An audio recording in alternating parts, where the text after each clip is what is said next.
ninakutukuza, ninakushukuru Mungu wa milele. Ninasema asante Bwana kwa sababu wewe ni mwema.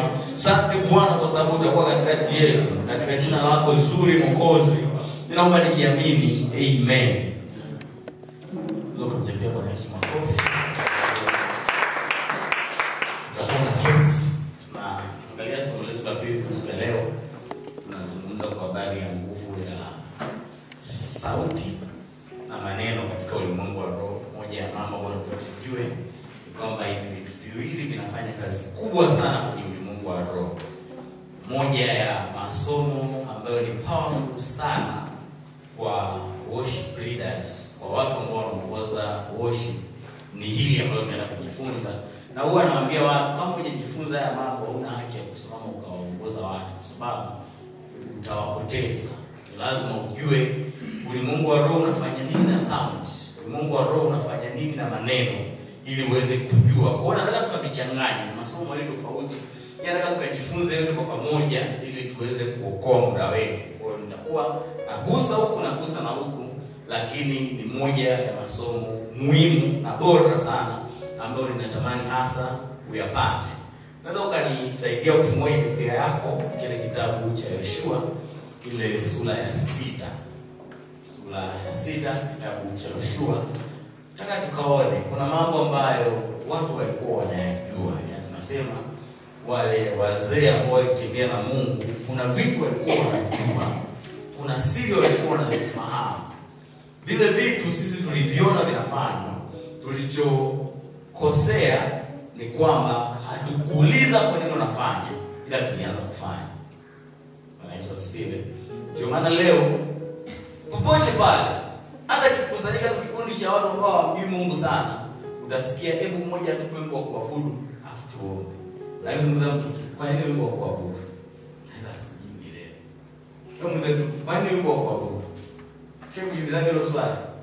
Kwa nini yani tunataka wimbo wa kuabudu? Kwa nini, wakati gani? Ni kwamba tuliona wazee wanafanya. Sasa wazee walikuwa wanafanya wanaofahamu, walikuwa wanajua wanachofanya. Kwa hiyo kwa sababu walikuwa wanaofahamu, walipata matokeo kwa kazi walikuwa wanaifanya. Sisi kwa sababu hatuna ufahamu, tunashindwa kupata matokeo ambayo yako ndani ya hicho tunachofanya. Ndio maana leo ni rahisi kukuta kanisa wameona labda kuna mtumishi anasubiriwa au kuna jambo aliko sawa, wakamuita kiongozi wa sifa nje, kwa sasa nenda kawaimbishe tu tunavuta muda. Unaona?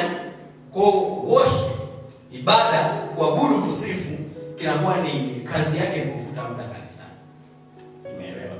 Lakini originally ilikuwa ndio hilo lengo, yaani kwamba Mungu aliinvent akaleta sifa ili watu wanavutia muda. Tunaelewa? Maana yake tuliona kinafanya, tukakopi, ila tukuuliza kwa nini. So ninachojaribu kufanya sasa hivi, nataka tukaione nguvu ya sound katika ulimwengu wa roho ili tuelewe kwa sababu tunaabudu lengo ni nini na ufahamu gani uwe nao ili uvune nini kwenye hicho tunachofanya. Maana yake mbali na ufahamu kuwa nao, utaworship lakini hakuna matokeo yoyote utakayoyapata. Moja ya mambo yalinishia wivu, nilisikia story ya mtumishi mmoja. Nasema yule jamaa alikuwa ni mwimbaji, ila yani akienda kuimba amealikwa kwamba asimame aimbe, anakuambia kitu alikuwa anafanya, akifika anasema wenye shida wote. Yani Yesu mnasemaga mtu anataka kupita mbele unaenda kusupport, sio? Je, anasema kwenye ile line ya kwanza na ya pili nataka watu wenye shida tu. Yani kama huna shida yoyote mwilini mwako, huna tatizo lolote, usije hapa cheza huko kwenye kiti, nataka watu wenye shida ndio kama. Kwa hiyo anasema sifa inapigwa, watu wanasifu, wakimaliza anawaambia wale watu walioko pale mbele, kama kuna mtu bado anasikia maumivu alikuwa anasikia, aseme maana yake wote wanakuwa wamepona kwa sifa. Kwa hiyo jamaa hajaweka mkono, si sawa? Hajaomba kwa jina la nani wala la nani, ila tu watu wamesifu, wameondoka wamepona. Nini alikuwa anakijua? Kwa sababu uwezo ukaniambia ni sauti nzuri, ndio na sauti nzuri kumzidi. Uwezo ukasema kwamba anajua kuchekesha au kuchezesha watu, watu wanachezesha watu. Ila nini ambacho yeye anacho, ambacho anaweza tumkaje mkaosha na yeye mkaondoka mmepona? Maana yake anajua nguvu, anajua kazi ya muziki, anajua kazi ya sababu kwenye Mungu wako. Si unaelewana? Hayo ndio mambo ambayo tunataka kiufupi tu, kwa maana kwenye Mungu wa roho sound moja ya vitu vya muhimu kuliko unavyodhani. Yaani sana. Maneno hayo ndio tunasema yani ni ya muhimu. Kwamba ukiingia kwenye ulimwengu wa roho kuondoa sound, kuondoa maneno, ulimwengu wa roho hauwezi kufanya chochote. Kwa sababu karibu kila kinachofanyika kwenye ulimwengu wa roho kina expect kwamba kuwepo na sound, kinategemea kuwepo na maneno, sawa? Ndio maana Yesu anaambiwa sema neno lolote lile, ndio? Yule akida alikuwa anakijua kwamba it's all by the word, kwa neno ndio vinatokea. Kwa Yesu asingesema neno lolote, yule mtu asingekuwa. Si unaelewa? Ilikuwa ni lazima Yesu aseme neno. Kwa nini? Kwa sababu kwa hiyo neno ndio vitu vinatokea. Naambiaga watu kujiuliza kitu cha kwanza, yani kitu cha kwanza Mungu ukizungumza kilichorekodiwa kwenye Biblia unakijua. Mungu akafanyaje? Akasema iwe. That's yani ndo cha kwanza, na kama neno la kwanza ambalo ile Biblia imerekodi kutoka kwenye Mungu ni iwe, ifanyike na ikafanyika. Kwa neno primary purpose ya maneno sio communication. Naambiwa watu ni maneno. Primary purpose ya maneno sio communicate, yani sio kuwasiliana mimi na wewe tuelewane. Primary purpose ya maneno ilikuwa ni kuumba. Sio, unaelewa? Ndio maana yani kama umesoma Biblia yako vizuri utagundua maneno yameanza kutumika yani kama communication mbele sana. Mungu ashafanya uumbaji karibu wote. Na uone watu wakifanya konvo, ila unaona tu Mungu anaongea anasema si vyema mtu awe peke yake, usikii mtu anayemjibu, si sawa? Adamu anasema mfupa katika mfupa wangu usikii majibu. Sawa? Au pale umeona kama Mungu akajibu umesema vyema kijana. No konvo. Konvo ya kwanza anamuuliza Adamu uko wapi? Maneno yanaanza kupata kuwa chanzo cha mawasiliano baada ya dhambi. Ila before ilikuwa ni swala la kila mtu anatamka anachotaka. Sawa? Tumasa majina yote yaliyokiita Adamu yakawa ndo majina yake. Maana yake ni nini? Adamu it's not like kwamba kuna majina ambayo Mungu alikuwa nayo kwa Adamu alikuwa anayataja. Atakachosema, maana yake Adamu hata akiwaza tu huwa inakuwa huwa hiyo hiyo. Kwa sababu maneno primary purpose yake ilikuwa ni kuumba. Sawa? Sio kuwasiliana. Ndio maana niambia watu wewe soma nitafutie konvo kwenye Mwanzo 1:2, tafute conversation. Kwamba conversation inakuja pale sauti na conversation. Utaiona iko Mwanzo 3. Eva na nyoka wanafanya conversation kwa maneno. Nini kinatengenezwa? Uasi. Tunaelewana. Na mwisho baada ya kuasi na Mungu naye anafanya nao conversation. Kwa nini wewe umefanya hivi? Unaanza ukafanya.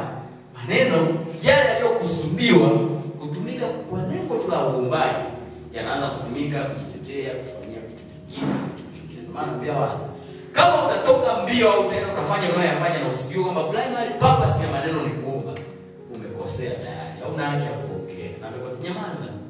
Kwa sababu kila unachokiongea kina haki ya kuongea. Sawa. Na wachekeshaga watu mara zote namwambia moja ya mambo ambayo naweza nika-approve kwenye Biblia na kuwaza ni kwamba Yesu hakuwahi kufanya masiara. Ni Yesu hakuwahi kumtania mtu. Unaelewa? Kwa nini mimi najua hivyo? Najua alikuwa ni Mungu. Na Biblia inasema chochote yani Mungu alichokuwa anasema kilikuwa kinakuwa. Kwa mfano ikatokea Yesu angekwambia kwamba wewe una macho makubwa kama tochi. Unajua nini kitatokea? Inabidi macho kama tochi kwa sababu ndio primary purpose ya maneno. Ndio maana Yesu alikuwa very serious na maneno. Kuna mwingine alikuwa asemi anawaambia watu wewe wasema. Yaani kwa haongezi la kwake anasema wewe wasema. Na watu wote ambao wenye Biblia walikuwa smart walikuwa wanaacha yani maneno yaliyosema yasema. Rudi mbele baba Ezekiel. Ambaye yuko anaweza kuishi. Hakuna hapa siwezi kutia neno. Sababu neno lote nitakalotia linaweza likani hold mimi accountable. Ndio maana Biblia inasema kwa kila neno alisemalo wanadamu watafanyaje? Hamjasoma hilo? Watatolea nini? Maana yake litakufanya uwe accountable kwa neno ulilosema. Kwa nini? Umemisiuzi nguvu ya maneno. Maana yake maneno hayakuwa kwa lengo hilo la kuwasiliana na mtu, kumdanganya mtu, sijui kumwambia mtu bomba. Ilikuwa lengo lake specifically ni watu waumbe kwa maneno. Maana yake mdomo mtu alipewa sio kwa ajili ya kuzungumzia au kupigia umbea. Alipewa ili aweze kuzungumza kuzungumza mambo ambayo natamani kuona yanatokea. Sawa. Maana nimeweka watu ukisoma utaona kuna maeneo hata Yesu mwenyewe alikuwa hayaongelea, anawaambia watu wewe wasema, lakini wewe ndio umezungumza haya. Ila it's not me. Sawa. Sio mimi, kwa sababu neno aliweza kusema likatoka la Mungu lisihesabiwe. Anasema neno lako kwa kinywa changu halitanirudia bure. Sawa. Kwa maana kwa Yesu akisema sasa hizi wewe naye masikio kama ungo, hilo neno halitaki kumrudia bure. You know? Linatakiwa likatengeneze. Sawa? Ndio li get back in result. Kwamba ulisema kama ungo, imekuwa kama ungo. Amen. Sawa. Ndio maana wale wanaolea watoto, mtoto sio umezaliwa na nani wewe? Yeye akitaka yuko kama za mbwa. They don't know kwamba they are creating something. Na lile neno linapaswa liwaambie na matokeo. They are creating something. Ndio ile mtu anasema ukipigwa kwenye maneno, kwenye kusema, umepigwa complete. Ndio maana shetani kuna maeneo atafuti akudanganye jambo. Anatafuta ukubali kwamba nimeshindwa. Only that. Anataka useme mimi ni failure. Useme tu huu mtihani siwezi. Useme tu moyoni mwako kwamba hapa bwana basi tena. Ukishasema tu hivyo, create something. Sawa. Sasa maneno utakuja kugundua maneno ili yawe, yani ukiachana na fikra, sawa. Fikra ili maneno wengine waweze kuyasikia yanahitaji sound. Sauti. Kwa hiyo utakuja kugundua maneno na ambayo ni function mojawapo ya sound, yani maneno ni sehemu ya sound. Japo sound yani kwenye sauti, wale wanaosoma physics ni hapa au nyinyi wote mkimbili wanakubaliana na mimi kwamba kwenye mazingira tuliyopo kuna sauti nyingi zaidi ya zile tunazosikia. Hiyo inaeleweka. Kwa nini? Kwamba tunasema mwanadamu ana sikio lake linaitwa audibility range, ina limit uwezo wa kusikia. Si sawa? Tuko hapa kile unaweza kusema au ukasikia mimi sisikie. Kwa kuna frequencies above ambazo hicho kitu kimetua. Huyu anaweza kucapture, huyu anaweza kucapture. Tunaelewana? Ndio maana naambia watu katika ulimwengu wa roho, ajabu ni kwamba ukiwaza Mungu anasikia kama sauti. Yale mawazo moyoni mwako kama Kaini alipokuwa ameshapanga plani zake. Mungu alikuwa anasikia clearly.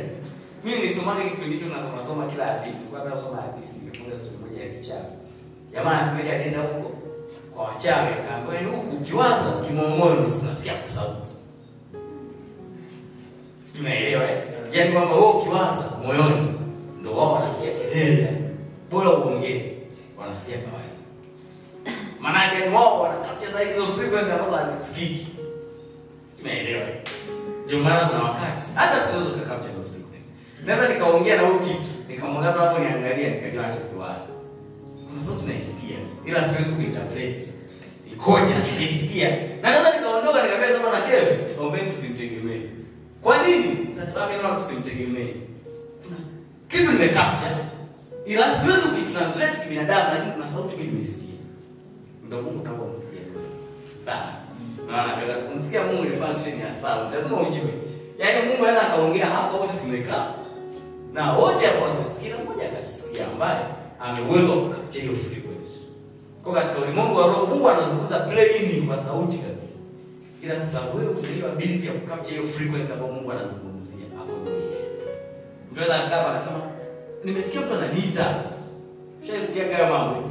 Mtu anaitwa na wachawi, anaitwa kabisa. Nyie amsikii lakini anasikia. Kwa nini? Kuna sound anataka kusikia. Tumwe anasema ukiwa na wachawi paka wanalia na nini? Akasema paka wana uwezo wa kusikia frequency zaidi. Of course physics inakubali kwamba wanyama wanazidi wanatuzisi ya udibiti. Mwingine akasema hata matemeko ya ardhi yakiwa yanakuja unaona wanyama wanahama. Wanakuwa washasikia. That sound chini ya bahari. Tetemeko wenyewe wanasikia kwa sababu masikio yao yanadibiti kubwa. Ni sawa. Nini kinatokea manake? Wanaweza hivyo. Maana nataka kusikia Mungu. Mungu azungumzi kwa hii sauti gani? Unajua shida kwa anategemea gani mama? Utasikia usiku wa manane pale gate ya gogo. Hadi asubuhi majengo kwa nini alikuwa kuongea usiku tulisikia. Wafikiri Mungu atafanya hivyo. Hata akaongea hata watu wamekaa anaongea. Lakini frequency fulani ambayo kucapture inaweza ikawa issue. Sawa. Ndio maana kuna vitu vingi. Hata mawazo ni sound pia. Ila tuinia huwezi kufikia. Sawa. Sasa nataka tuone kwamba sound kwa ujumla wake ikitengenezwa kwenye ulimwengu wa roho kuna kitu inasalisha. Kwa ujumla wake. Iwe umeongea, sawa? Iwe umeimba, umepiga kinanda, umepiga ngoma, umepiga makelele, kuna kitu kinazalishwa kwenye ulimwengu wa roho. Kwa sababu ulimwengu wa roho umedesigniwa kurespond kwenye sauti. Yaani umedesigniwa kurespond kwenye sauti. Ndio maana nikasema sio tu sauti unaweza kuisikia, hata sauti ambayo hauwezi kuisikia kwenye ulimwengu wa roho inasalisha kitu. Ndio mtu mmoja akasema, "Yaani mimi naambia usifikirie vitu vibaya, vitakuwa vibaya." Alafu akamwambia mwenzake, "Yaani bora hata ufikirie lakini usiseme. Ukisema tu inatokea." Yaani hata ukifikiria inasikika. Sawa. Kwa hiyo ni kuto tu kuelewa kwamba kumbe hata mawazo yana sound, ila tu hauwezi wengine wakaicapture. Sawa. Ila inaweza ikawa capture Mungu wako. Maana yake popote pale ambapo sound inazalishwa, iwe mtu ameongea, ameomba, ameimba, amepiga kelele, tunategemea kuna kitu kitatokea. Makanisani sasa viongozi wa sifa, haya sasa twende tukampigie Bwana kelele tupatikise hapa. Mweza kwa nini tupatikise? Hajui. Mafika anajua hata watu tupatikise, hafiki kwamba pale tu burudani, mioyo yetu fly. Hivyo kuna watu wanacheza ili tu moyo wake uenjoy, na anacheza kutoka basi. Leo nimeenjoy, nimecheza hatari. For what? Nini sababu ya kelele? Watu pige kelele. Kama hujajua kazi ya kelele kwenye ulimwengu wa roho manake, hiyo kelele yako inakuwa ni makelele tu ya kuchosha. Sawa. Ndio maana naambia watu kama unataka kufanya na ulimwengu wa roho kuzalisha matokeo, lazima ujue kwamba sound inamata sana kwenye ulimwengu.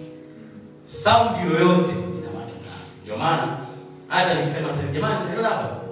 Mimi kesho nafanya 2-3. Ila huko ndani kwa na sauti nyingine naambia siwezi kufanya na wadanganya. Hizo sauti mbili zikishapingana na shida. Kwa sababu hata kama ni sound ya ndani inasikika pia. Sinaelewana. Maana yake popote pale ambapo sauti itatokea, kuna kitu kitazalisha, kuna kitu kitafanyika. Ndio maana kwa watu tunasema tupige kelele, watu tupige kelele. Kama hatujui watu tupige kelele, hatupige kelele kwa sababu hakuna matokeo yoyote tutakayopata. Sawa. So hiyo Yoshua sura ya 6 ni moja ya maeneo ambayo tunaona watu wanaambiwa na Mungu wapige kelele. Tunaelewa. Watu wanaambiwa na Mungu wapige kelele. Na ukisoma hicho kisa vizuri, bado tukisome kiwalimu tunachotaratibu ili nisije nikaacha njiani. Ila ninawaambia kwa watu kwamba kuna maeneo au kuna vitu unahitaji upewe maarifa na Mungu mwenyewe ili uvivuke, kwa sababu ni vitu ambavyo vipo kwenye mazingira, ila solving yake inahitaji siri fulani kwa Mungu wako. Sawa. Mimi na mtumishi Timotheo tunazitaka kodi. Kwamba kuna kodi fulani za upepo. Ni sawa sawa na mtu aliyelock mafaili yake. Sawa. Kuna password lazima uwe nayo. Na hiyo password haiangalii sura sasa. Haijui hata wewe ni nani, umeipatia. Kwa hiyo Yeriko ilikuwa ni miongoni mwa maeneo ambayo ilihitaji passport. Kwa sababu Yoshua huyu ambaye kwamba Yeriko sasa hivi tunaona anakuwa mambo Yeriko, ni Yoshua ambaye ameshaangusha miji mingi, ameshapiga maeneo mengi. Tunaelewana. Kwa alishakuwa na siri nyingi anazijua na kashazifanyia kazi na zimeshawaka. Ila kufika Yeriko wao wenyewe walikaa chini wakajua kwamba hapa ni pamoja. Sawa. Tusome hapa kuna vitu fulani hivi ya kinabii kabisa. Kitabu cha Yoshua sura ya 6 kisa cha Yeriko hichi.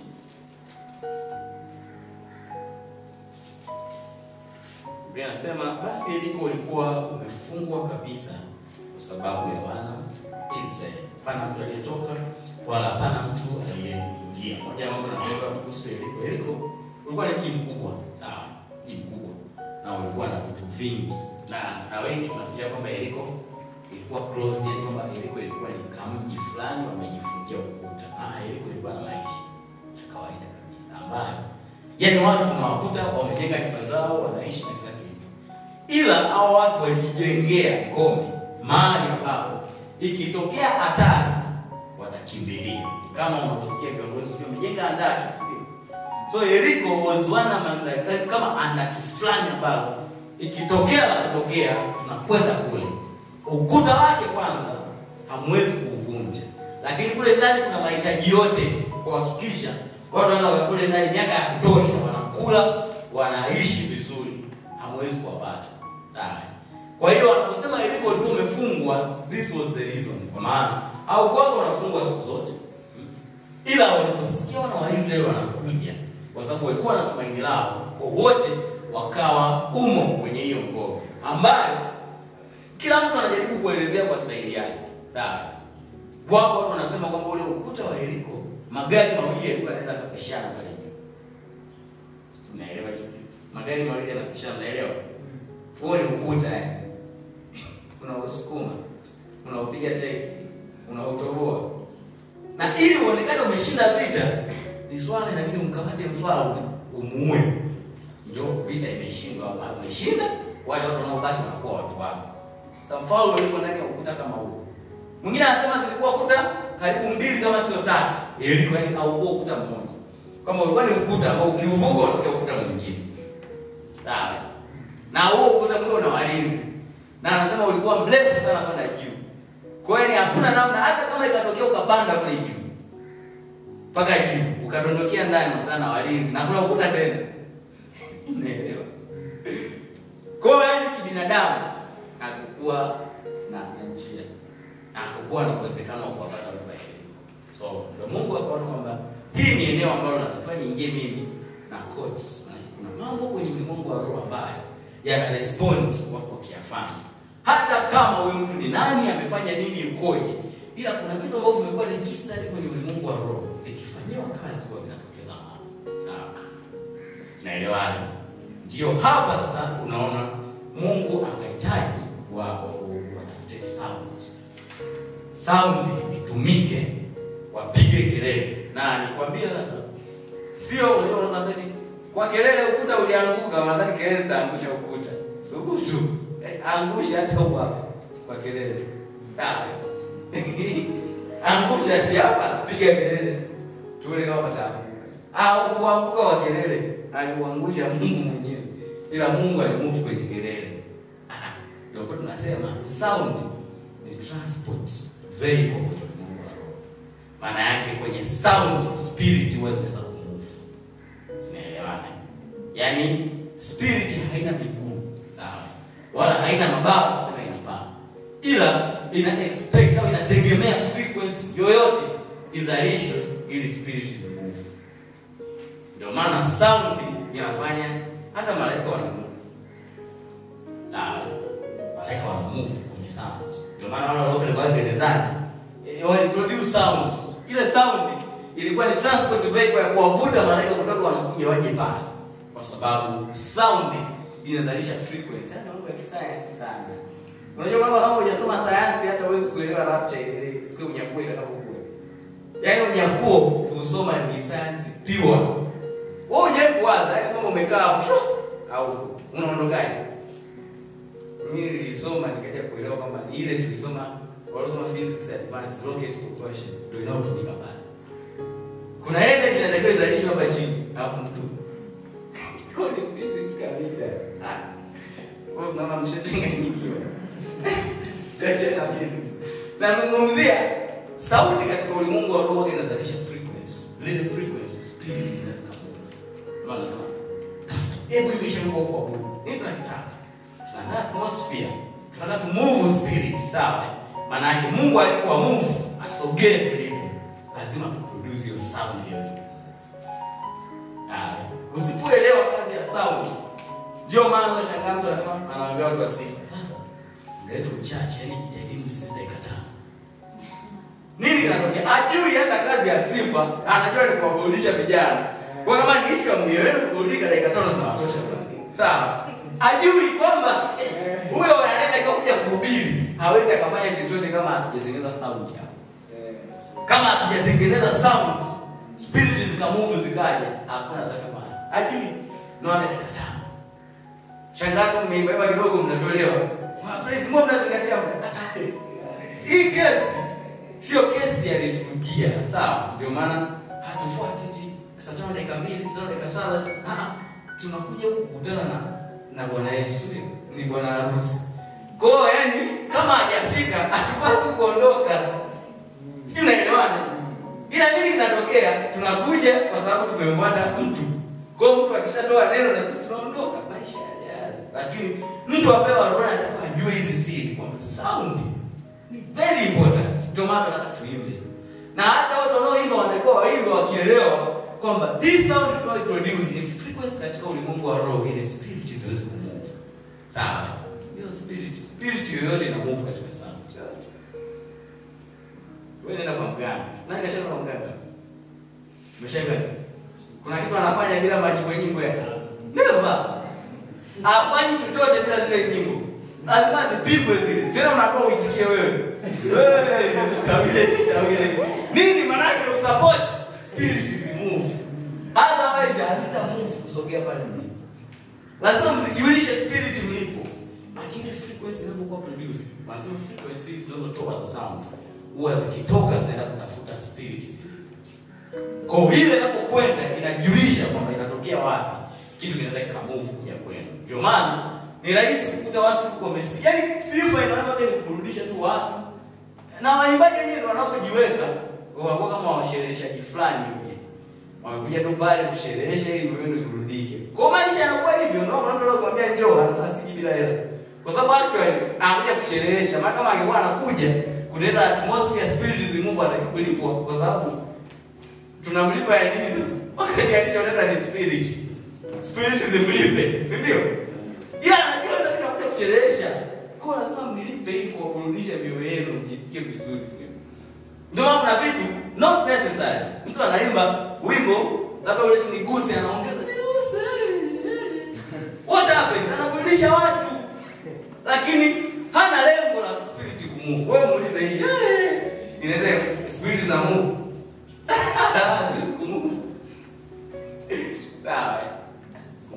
Ndio maana hiyo sasa ndio primary purpose. Maana ile kwa kuangushwa na kelele ili kuangushwa na Mungu, ila Mungu alitaka atmosphere ya Mungu. Maana mwenyewe zungukeni tu siku 6. Fanyeni tu kuzunguka. Hiyo ina maana yake. Hiyo kuzunguka hiyo ni kuteka Mungu. Kwa nyinyi tekeni. Then I shall come, mimi hapa nitauangusha huo mkuta. Myself. Ila ninachotaka ni kwamba tengenezeni atmosphere. Pigeni kelele. Kwa sababu kwenye kelele nitauangusha. Na ukuta ukianguka. Ule ukuta hakuwa na namna unaweza kuangusha binadamu. Haipo. Sawa. Haipo, yani mimi nawaza kama Mungu asingeuangusha mwenyewe mpaka leo huo ukuta ungekuwepo na ungekuwa hata ni historical site ya msingi sana. Ukuta gani watu walijenga? Ukuta magari mawili yanapishana. Huu ni ukuta ni vita. Watu walizamilia eti ngome kweli. Ila Mungu anambia anauangusha. Hiyo kwa maana wakati fulani wanataka kusifu.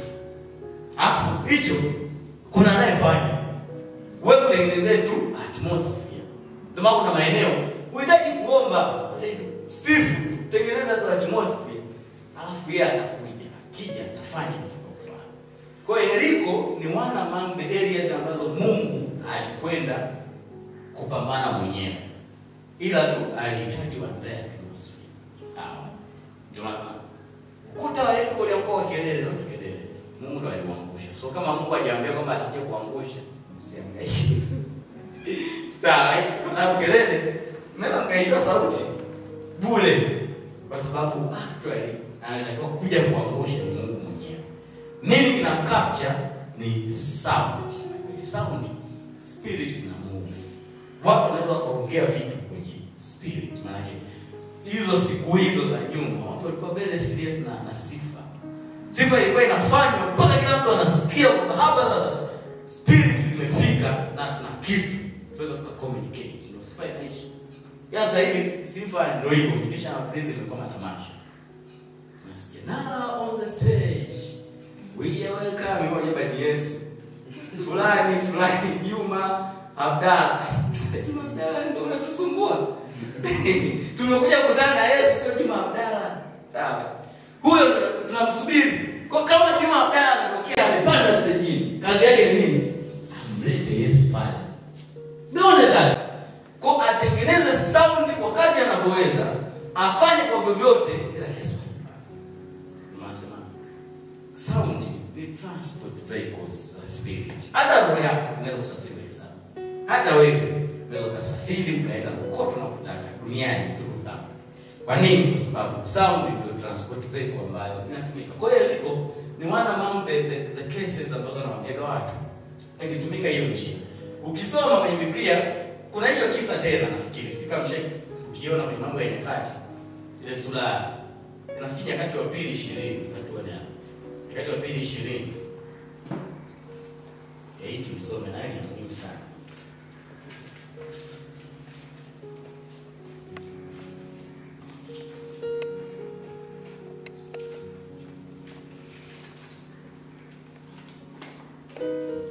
Tutasoma mstari huu wa 21.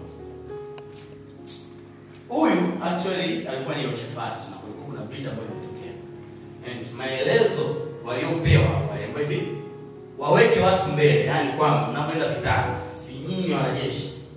Mbele yenu akasema tambulizeni waimbaji. Ndio watambulie. Sawa.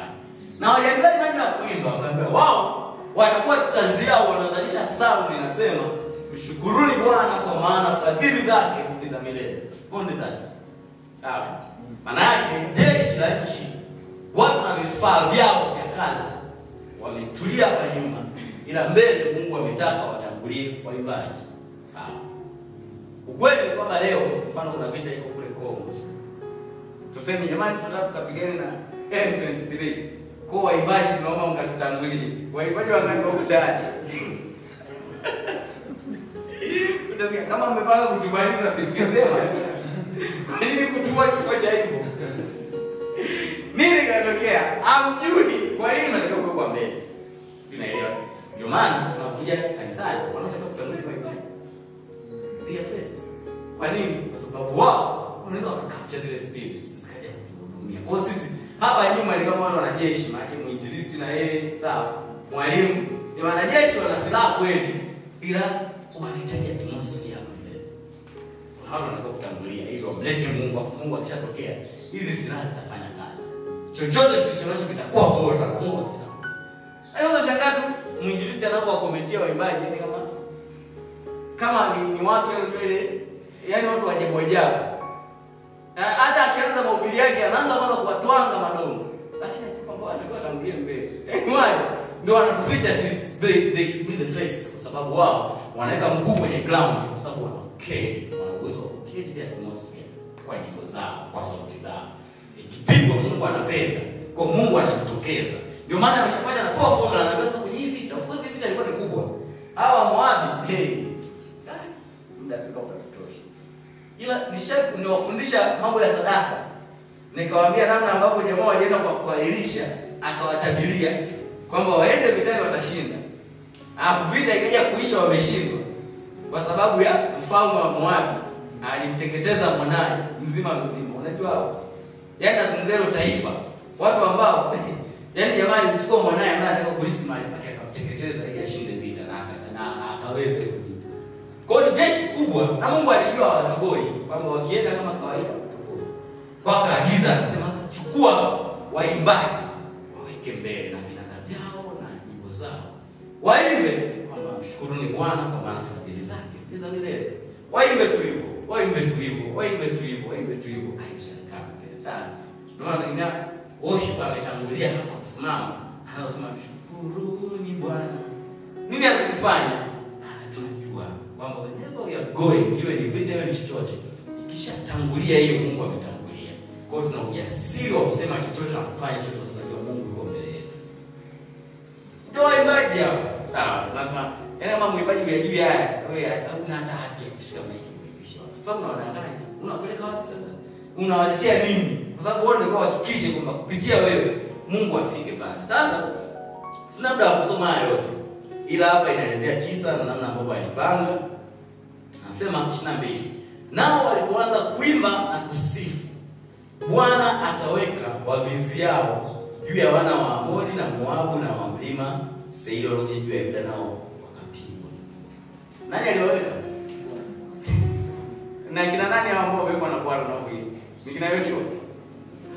Yoshua, watu wa Yoshua waliokuwa na Yoshua sisi. Hao waliokuwa na Bwana, sasa kina nani aliowaweka? Ila kuna watu waliona wanapigwa na hawajua wanapigwa na vitu gani. Ila wanapigwa kwa sababu kuna watu wameshatengeneza atmosphere ya ndipo anza kusifu.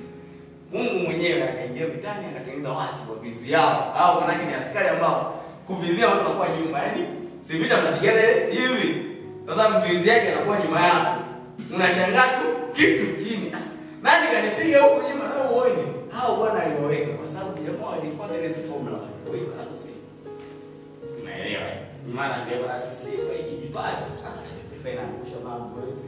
Yaani sifa mna kinashindwa. Kisha tangulia. Kwa sababu wewe una vita unataka kupigana. Unasema kila vita ni ya kupigana.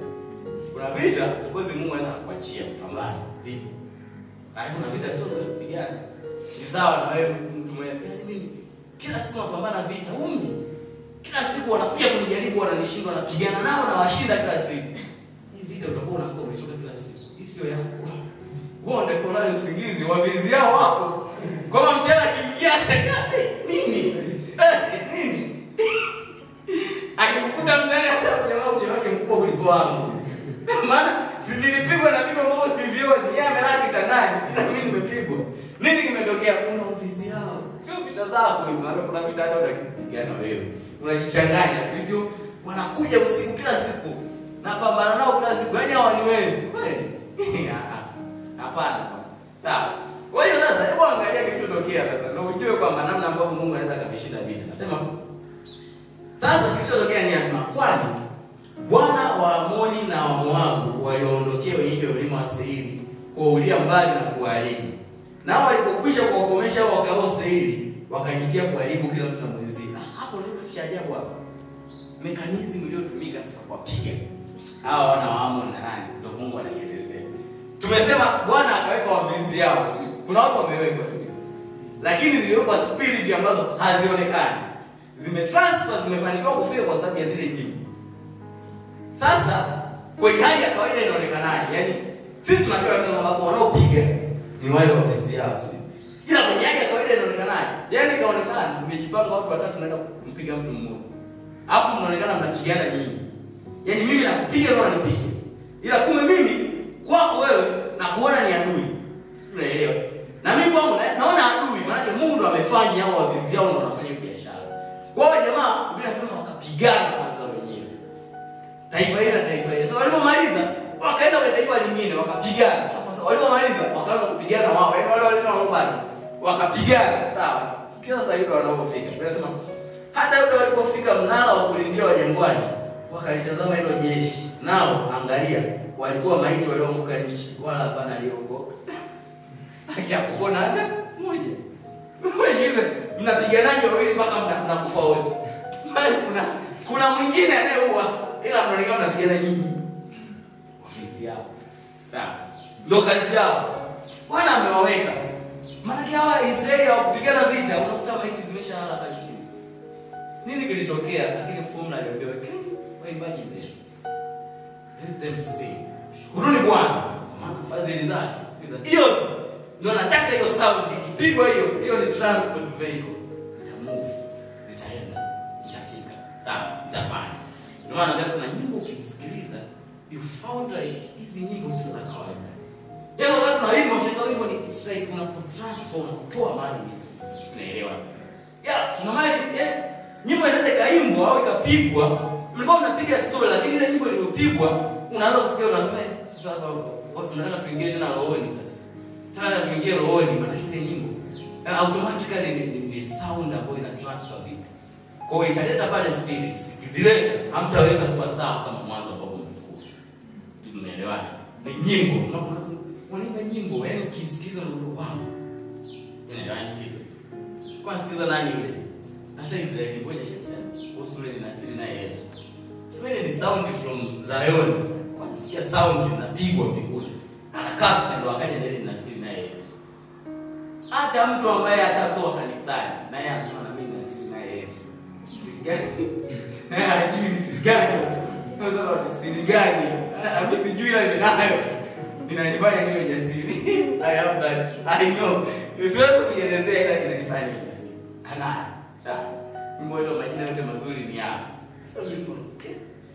Tunavyoimba unagundua kabisa these people kuna mahali wali capture sound ambazo zinasikika za yeye. Unajua tumesema kwamba sound ndio transport vehicle.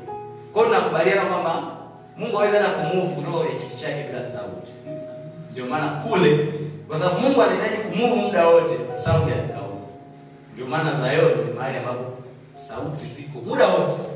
Kwa sababu Mungu anahitaji kumove muda wote. Kwa malaika wanazimba kule na spirit ndio nyimbo zao wanazozitumia kumove kwenda huku kwenda kule. Kukabahatika ukaicapture wewe, maana yake hata kule mbinguni wakiwa wametulia wanaanza kusikia sound inapigwa afu in sound yetu. Kwa automatically utakuja. Ndio maana worship ambaye ameweza kucapture mambo ya Zion akiimba utaenda tu. Yaani utapokea ile spirit kwa sababu zitakuja atazileta. Tunaelewana. Na ndivyo ambapo ulimwengu agiza kwa kufanya kazi. Sikia mtaa. Hizi nyimbo kwani zina shida gani hizi? Si nyimbo tu hao kama mfano huyu kaimba tu mambo ya ukimwi. Okay? Ndio unashindwa kuelewa. Hizi ni spirit za ukimwi ndio zinatembelea huu wimbo. Sawa. Majini maaba. Ili aweze kutransfer. Ndio hizo nyimbo hizo. Sawa. Sasa ni mmoja siku moja mimi wakati tunaenda kwenye masherehe mengi. Kazi zinazofanya leo ni masherehe. Nasikia wimbo ajabu afu tulikuwa very serious. Sikumbuki melody na beat. Ndio nakumbuka kuna melody anasema mtoto kautaka. Unasikia hayo maneno? Si mshawahi kusikia hiyo? Mtoto hivyo usikie kabisa hiyo nyimbo ni very designed kwa ajili ya spirit ya uzinzi. Whisky. Ila unamlokona nayo kwa simu. Naye kuna mtu alisa anaimba. Attract some spirits. Zitakujia. Na zikija wewe sasa hapo mapambano yako. Ndio pale hata maombi hayawezi kusaidia kwa sababu wewe ndio umeziattract spirit. Una bidhaa zao kwenye simu yako. Yaani una nyimbo zao. Yaani wanakuja sio kwa sababu wanakupenda. But you have our property. Kwa simu yako na kitu chetu. Kwa hiyo you have to have. Na yaani wasanii wasio wanaimba matusi. Na ndio unafikiri wanafanya kwa bahati mbaya. Tunahisi kama Diamond anakuwa anaandika wimbo. Bahati mbaya inateleza mtu ametukana. Unahisi? Ile spirit. Zile nyimbo zimekuwa designed na maneno yake yako designed kuna vitu nataka kuviattract kwenye Mungu wako. Ndio maana hazina shida hizi. Sinasikiliza tu. Na of course wako walikuwa wanasikiliza. Na kuna makanisa yana support. Shaka ndaga mahali fulani kwa ni kisherehe cha kanisa. Zinapigwa nyimbo za Bongo Flava pale. Sisi hatuna shida, hizi ni nyimbo tu. Hizi ni nyimbo tu. Okay. Wait, subiri matokeo. Si ni nyimbo tu. Subiri matokeo. Utakapokuja kusikia ndani ya kanisa fulani kazalo fulani kama fulani ndio mtaelewa kwamba zile nyimbo zinaleta matokeo. Kwamba matokeo yenu yametoka sasa. Si nilisema ni nyimbo tu, matokeo haya. Sawa. Wait.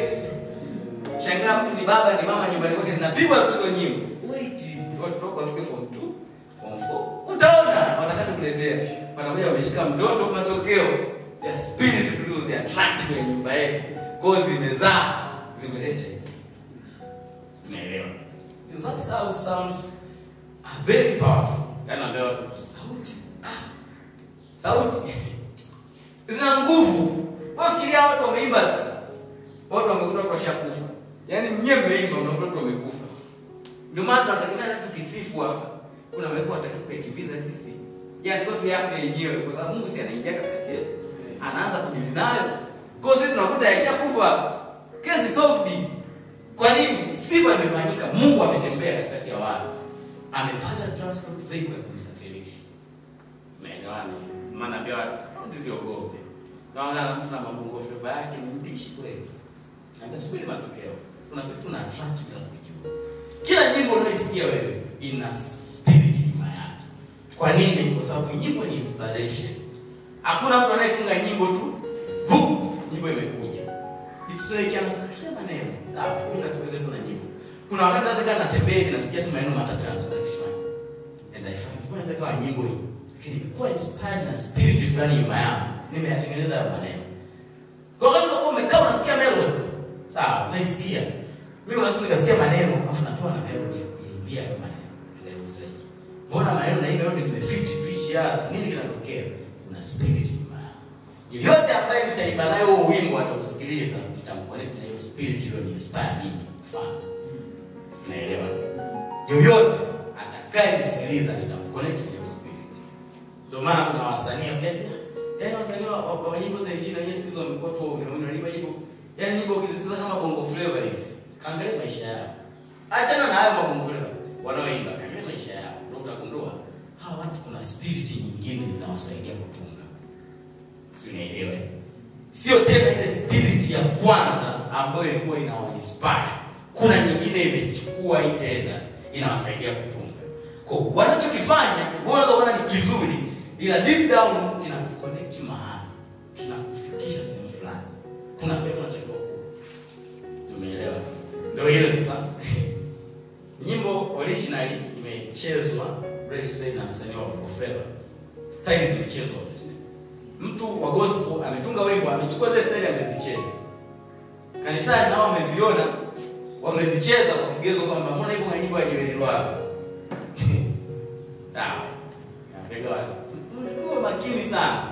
Kwa sababu hivi vitu vina spirit nyuma yake inspire. Ile spirit itakapture kwa sababu tu umejiconnect nayo. Naelewana? Yeah. So mambo ni mengi kwenye sound hapo utaweza kukesha. Ila sasa ukisoma kwa habari ya huyo Elisha, ile Wafalme wa Pili sura ya 3, Elisha was among the people, anasema alitoa nini? Kinanda. Si sawa? Kishaona hilo andiko.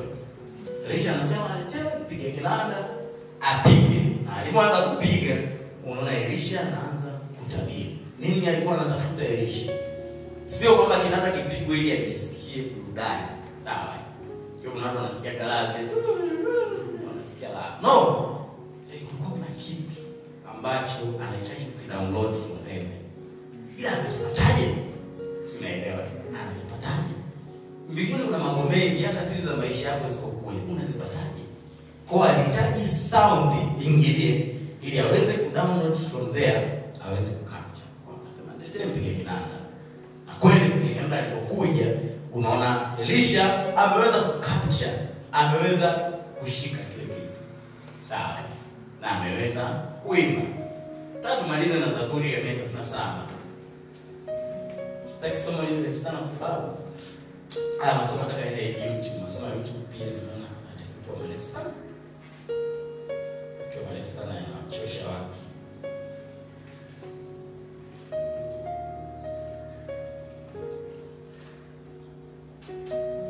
Zaburi 137. Ni there. Hebu mtu mmoja asome ilifika. Kwa hiyo kwanza.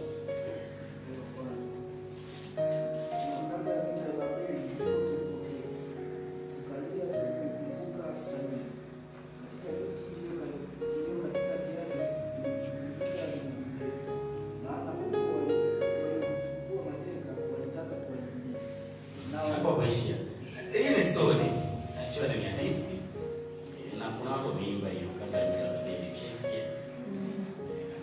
Ndio hapo ndipo kete tazamana na Mungu hivi.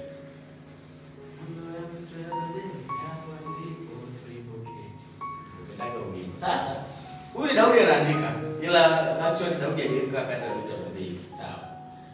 Hii kuna nini? Samson anachoanakiwa. Waliokaa kanda ya mtabadili ni Ezekiel ndio waliokaa. Kwa huyu ni mtu tu yani ameimba nyimbo zake, ametransfer katika Mungu wa roho. Americhi areas anaanza kuona mambo yajayo. Vitu ambavyo vitatokea. Sawa. Maana ambia watu hata uwezo wa kuona future yajayo, inahitaji tu uwezo wa kutransfer. Sawa. Kwa mtu ametransfer katika Mungu wa roho, ameona kwamba kabla ya kutoka Babeli ndipo tulipoketi anaizungumzia Israeli, sababu alikuwa ni mfalme wa Israeli. Israeli imeketi kando ya Biblia, naona anasema katika miti ile pale tukitundika vinubi vyao walitundika pale. Anasema walitaka wapate furaha. Wale watekaji, yani amekuteka cha kwanza au pia anataka umbe burudani. Yaani kuteka ni swala moja, ila mbili anataka nini? Burudani. Kwamba burudishe.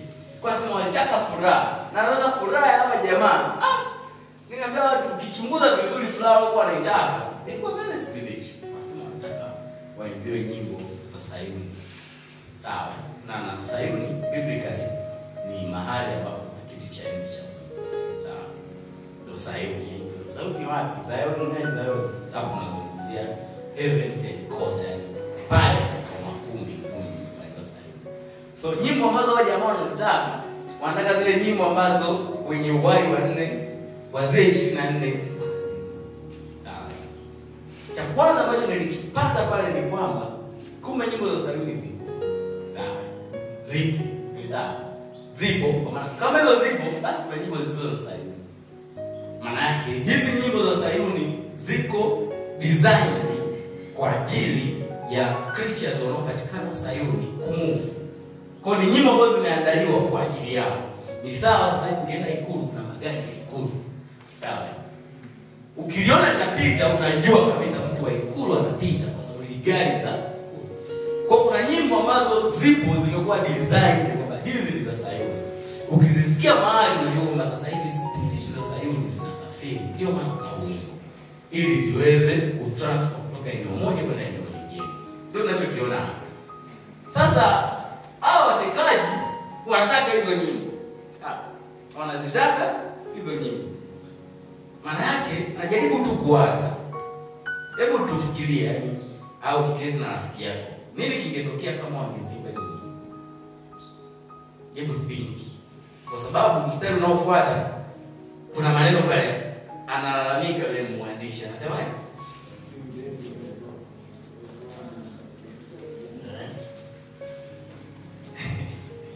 anasema walitaka tuwaimbie na walituonea, walitaka furaha, tuimbieni bahari.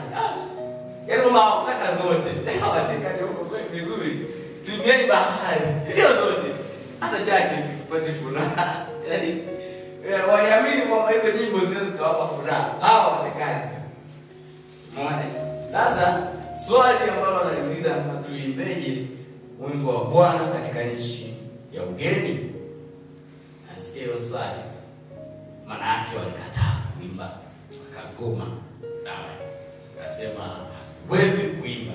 Kwa sababu mwana anaimba sana basi tunaimbaje wimbo wa Bwana katika majonzi, katika huzuni tunaimbaje wimbo wa Bwana wetu na uimbaji. Kwa hiyo ilikuwa kama wimbo wa sherehe, tunaimbaje kwenye majonzi haya. Sasa nataka tu uniambie kwa kufikiria, nini kingetokea kama wakuimba wimbo? Yaani ingetokea wakakubali wakaimba, na hizi nini kingetokea?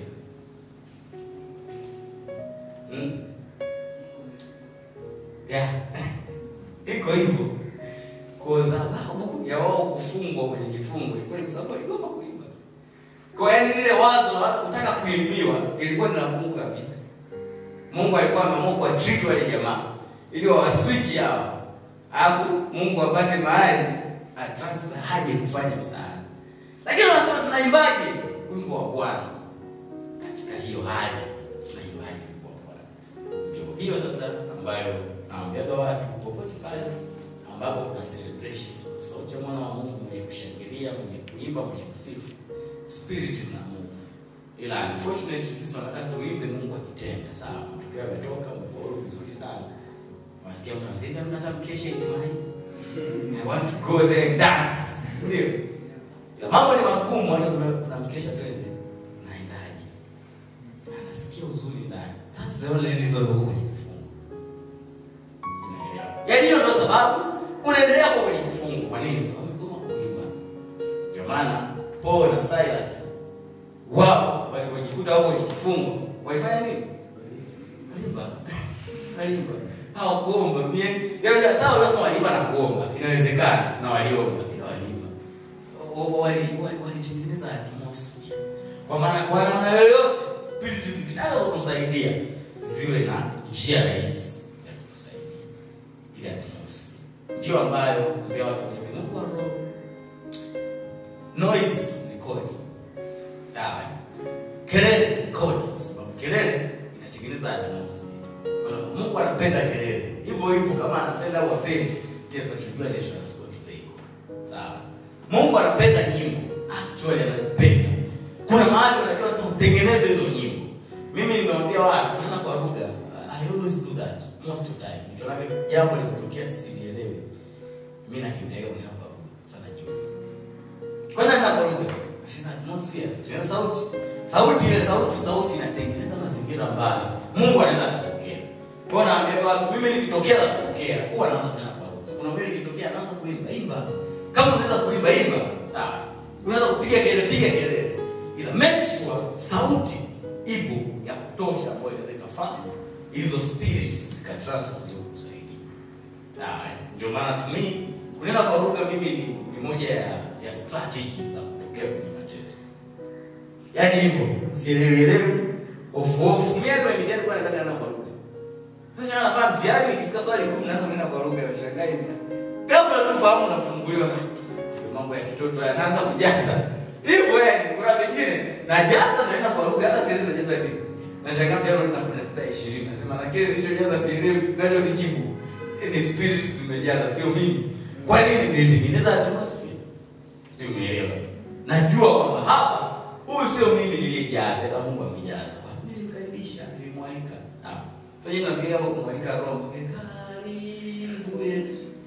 Yaani unaweza kutoka kabisa. Yaani anamaanisha Yesu karibu. No. Any sound. Anaweza kaingia hapo. Sawa? Any sound ya mtu ambaye yuko akaiachilia ambayo iko connected na Zions. Zions zima inaweza ikaje kwa ajili ya hilo jambo. Popote pale ambapo sound inachiliwa, Zion yote. Maana Zion haiwezi kutulia mahali ambapo kuna nyimbo zao zinapigwa. Tunaelewana?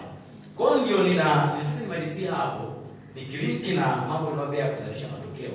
Kwa hiyo tunahitaji sound. Tunahitaji sound kwenye kusema, ili to speak, sawa? Ili tuumbe. Kwa sababu primary purpose ya kuongea it's not kuongea na watu, ni kutengeneza mambo. Mdomo au yapewa communicate au useme hadithi za watu. Umepewa ili utamke vitu unavyotaka vile. Sawa?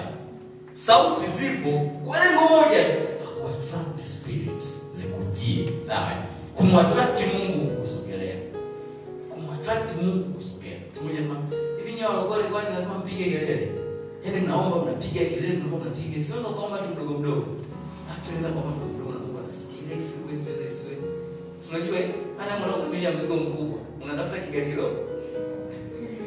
Bwana unasafisha mzigo mkubwa, zote lori.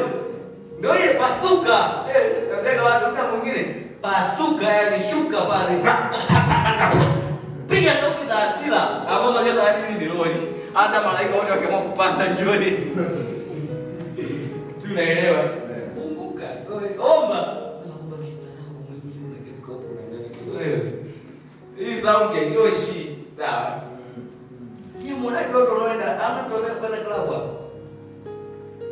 Klabu DJ huwa ni kama wakala wa shetani. Hajisikii vizuri ukipoa.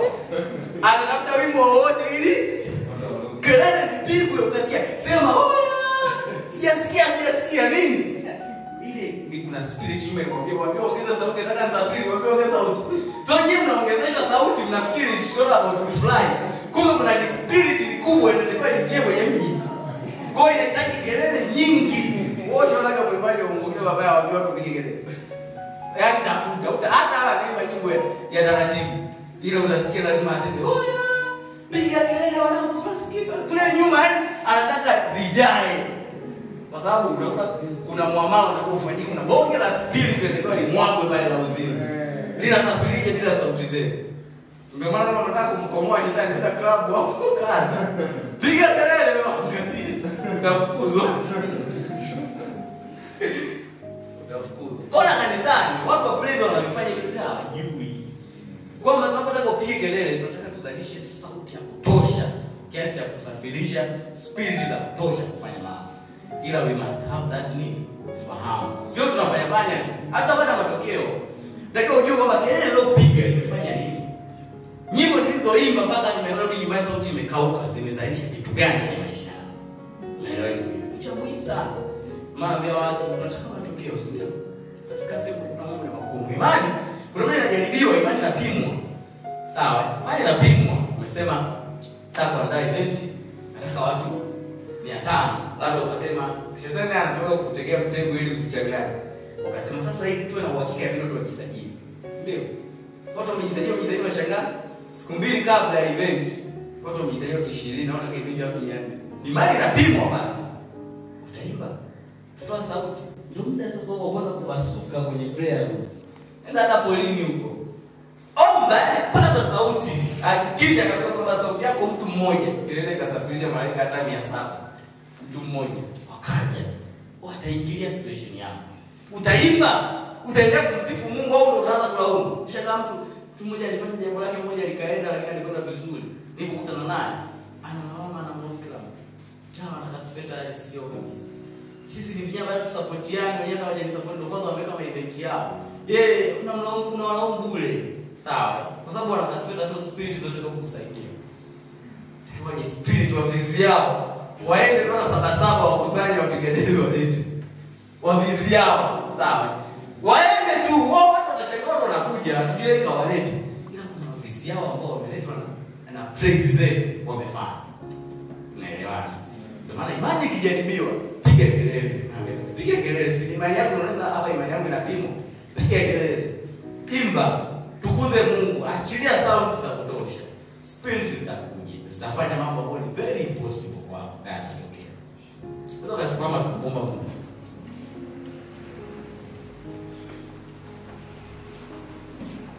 So kama una kitu chochote, hivi nilikuwa nimeshika simu hapo nimepeleka.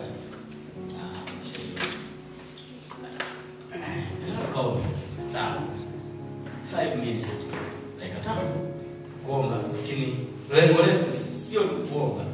Tunataka tu produce sound. Kaambia watu, wala fikiri maombi tunaofanya tunaomba basi. Leo napiga tu kelele. Wao fikiri maisha mimi masaa naomba ni kelele tu. Na fanya kuja tu hizi kelele ndio zinahitajika sana. The transport vehicle. Sawa. Kwa hiyo tukaombe, lakini aim yetu kubwa sio produce to sound ambayo tunadhani spirits zikamove zikafanya baadhi ya vitu ambavyo tunazo. Kila mtu hapa ana kitu chake ambacho anawishi kuona mkono wa Mungu umeingilia hilo jambo. Sawa. Mkono wa Bwana umetokea kwenye hilo jambo. Lakini tumejifunza hapa kwamba sound ni ya muhimu sana kwenye kutransfer hizo vitu. Ndio maana mtu anaomba anapiga kelele isikupe shida. Yaani usione Mungu anapiga tu makelele, kuna kitu anakitaka. There is something anakitaka. Ndio maana anaproduce hiyo sound. So, tunataka produce sound kwa dakika 5 tu afutu. Tuite kwa Mungu ili spirit hizo tuweze kutransfer na kuingilia katika zile ambazo tunazo. Ndio lengo kubwa la haya maombi kama tu plant. Sawa. Ila inamaanisha nini? Kutoka sasa mtakufanya chochote. Nasema hizi kanuni za ulimwengu wa roho zinazoongoza upatikanaji wa matokeo. Ukiona mtu ana matokeo, moja ya mambo anajua kucheza na sound. Hata mganga anajua kitu cha kufanya na sound. Ndio maana anafanya. Wabongo flavor wale waimbaji wa ovyo ovyo wanajua kitu cha kufanya na sound. Ndio maana ikatokea eti mmeenda kumsikiliza au kumshangilia, afu ampigi kelele, anapata shida. Kwa sababu kuna kitu anataka kitokee kupitia kelele zile. Ni cha muhimu hicho kitu. Lazima kifanyike ili maroho ya mwako bali ya kwenda kuwasumbua lazima kifanyike. So yetu abudu mtu mmoja. Abudu kwa dakika kama moja na tutaomba. Just to produce sound. So lazima umention maombi yako. Ila tu Mungu tu ajue kwamba unatakaje. Sawa? Mungu tu ajue kwamba nakutaka Mungu hili jambo. Dakika 5 tunamaliza, tunapata matangazo. Tunaondoka ili kama hiyo saa kamili basi tusio hapa. Karibu.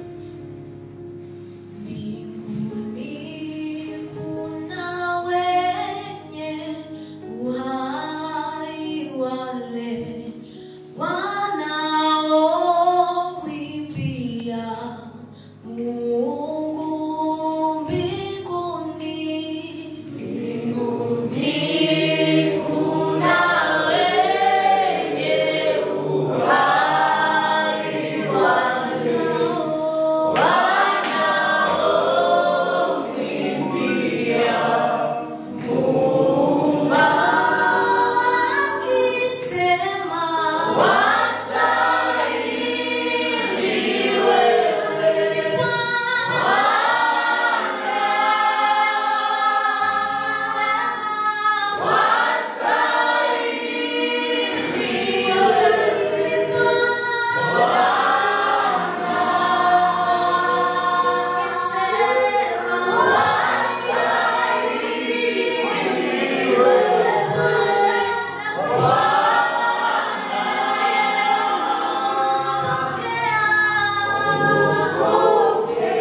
Mungu mwenye nguvu na uwezo.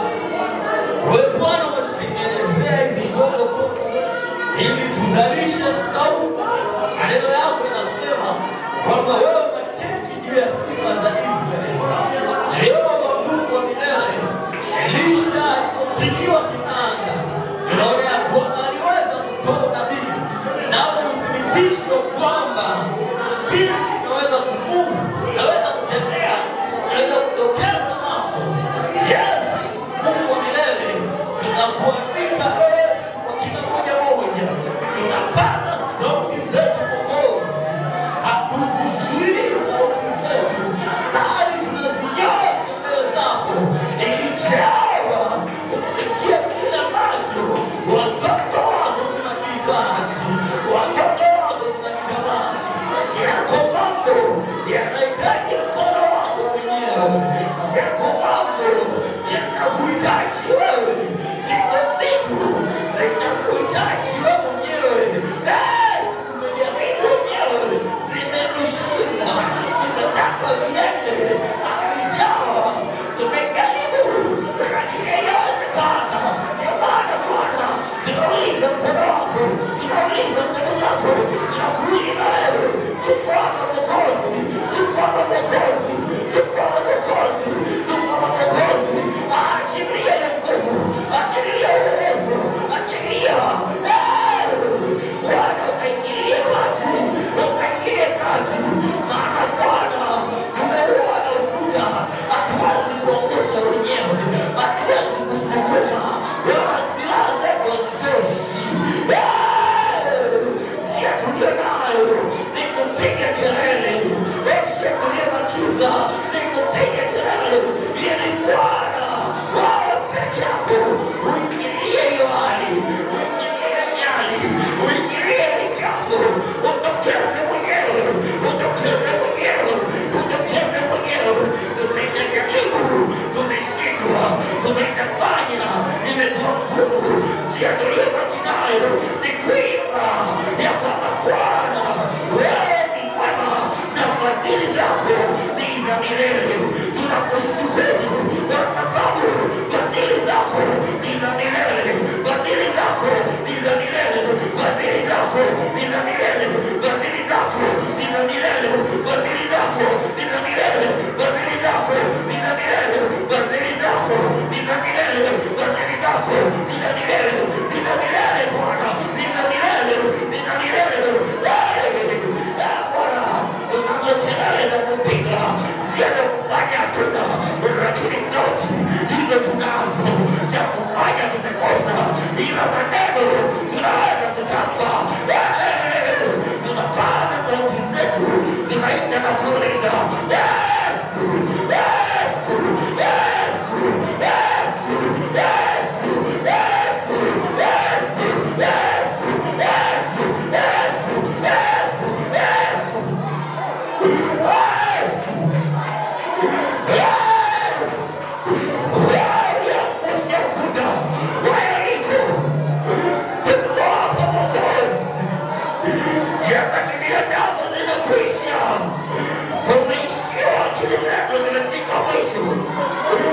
Lakini sauti Bwana umetupa, umetujalia sauti, tunaafu na hivyo Bwana tunapiga kelele, tunapiga kelele, tunapiga kelele, tunapiga kelele ili Yesu utokee na kuingilia watu wenye hiyo hali, wenye hiyo jambo, wenye hiyo neno.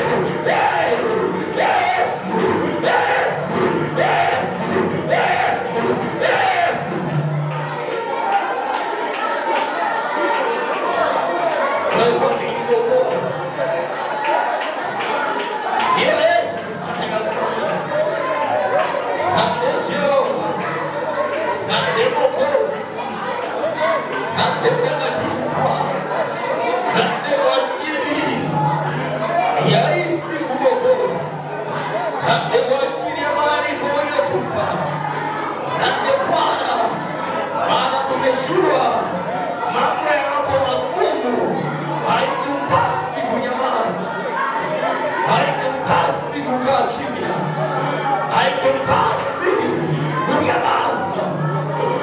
ukae